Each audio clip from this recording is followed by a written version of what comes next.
Caesar করার আগে নাকি শাখা পলা খুলে দেয়? আচ্ছা, এটা কি সত্যি? আমি তো প্রথমবার, আমি তো জানি না, তাই তোমাদেরকে জিজ্ঞেস করলাম। তবে আমার মা বলেছে এগুলো নাকি বেঁধে দেয়। সত্যি কথা বলতে এটা খুলতে গেলে কিন্তু আমার খুব কষ্ট হবে, কারণ এটা আমার স্বামীর দেওয়া মূল্যবান জিনিস।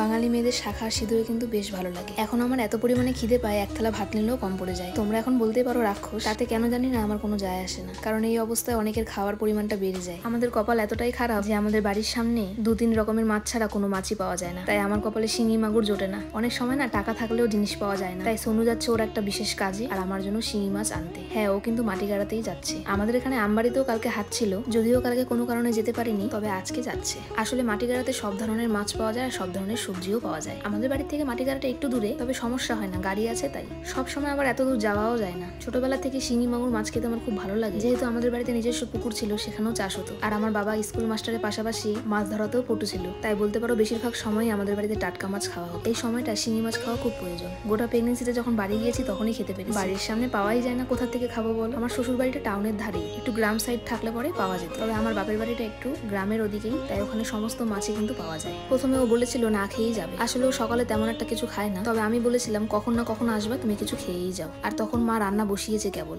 ভাগ্যিস খুব তাড়াতাড়ি করে রান্না হয়ে গিয়েছিল। তাই আমি ওকে বললাম সোনু তুমি কিছু খেয়েই যাও, না খেলে পরে কিন্তু গ্যাস হবে। এদিকে মা রান্নাও কিন্তু কমপ্লিটের দিকে। আর আজকে আমাদের বাড়িতে রান্না হচ্ছে সয়াবিনের তরকারি, ডাল, আর আমাদের বাড়ি থেকে বেগুন এনেছিল, সেই বেগুনের ভাজা। রাতে আশা করি মাছ হবে। আর সয়াবিন খেতে কিন্তু আমার খুব ভালো লাগে। তোমরা অনেকেই জানতে চেয়েছো আমি আমার বাচ্চার জন্য কি কেনাকাটা শুরু করে দিয়েছি। না গো, ও না আসার আগে আমাদের মধ্যে কিছু কেনে না, তবে মনে মনে কাপড় চাপড় রেডি আছে। ও হবে, তারপরে সঙ্গে সঙ্গে ওর বাবা গিয়ে নিয়ে আসবে। সব দোকান তো কাছেই, টুক করে যাবে নিয়ে চলে আসবে, আগের থেকে কিনে রাখতে হবে না। অনেকেই কিনে, সেটা অনেকের ব্যাপার, তবে আমাদের মধ্যে কেনে না। তোমাদের তো বলেছিলাম যে আমার এলএমপি ডেটটা জানুয়ারি 3 তারিখ। এখন তোমরাই মনে মনে হিসাব করে নাও যে আমার কবে ডেলিভারি। তবে একটা কথা কি, এগুলোর কিন্তু ঠিক ডেট হয় না, আগে পিছিয়ে হয়ে যায়। তাই তোমাদেরকে আমি ডেট বলি না, যদি ওই ডেটে না হয় তার আগেও তো হতে পারে। দেখো তোমরা আমাকে আশীর্বাদ করো কিন্তু মন ভরে, যাতে আমি সুস্থ সন্তানের জন্ম দিতে পারি। আমি সব দিকে পারদর্শী হলো এই দিকে না। আমার ছোট্ট একটা অপারেশন হয়েছিল, তখনও কিন্তু আমি বিশাল ভয় পেয়েছিলাম। আর এটা তো অনেক বড় একটা অপারেশন, জানি না নর্মাল হবে কি সিজার হবে, তবে যেভাবে হোক না কেন ভালোভাবে হোক। টাউনের ধারে বাড়ি থাকার পরেও কিন্তু আমাদের রাস্তার অবস্থা এরকম। সব এলাকার রাস্তাগুলো পাকা হয়ে গেছে, আমাদের রাস্তা পাকা হয়নি। সোনু চলে গিয়েছে, এখন আমি একটু একা বসে ভাত খেয়ে নেবো। মাকে বললাম, মা বললো একটু পরে খাবে।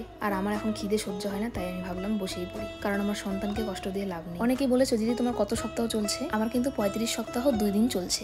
আমার বাচ্চা কোন পাশে নড়ে, তোমরা অনেকেই অনেক কথা বলেছো। আমার বাচ্চা কিন্তু চারিদিকেই নড়ে, আমি ঠিকভাবে কিন্তু বুঝতে পারি না যে কোন পাশে নড়ছে, তবে ও একবার বাদিকে নড়ে, একবার ডান দিকে নড়ে। বেগুন আর ডিমে আমার অ্যালার্জি, তবুও আমার না বেগুন দেখলে খেতে ইচ্ছে করে। আমার বর এ নিয়ে কত বকা দেয়, ও নেই তাই খাচ্ছি।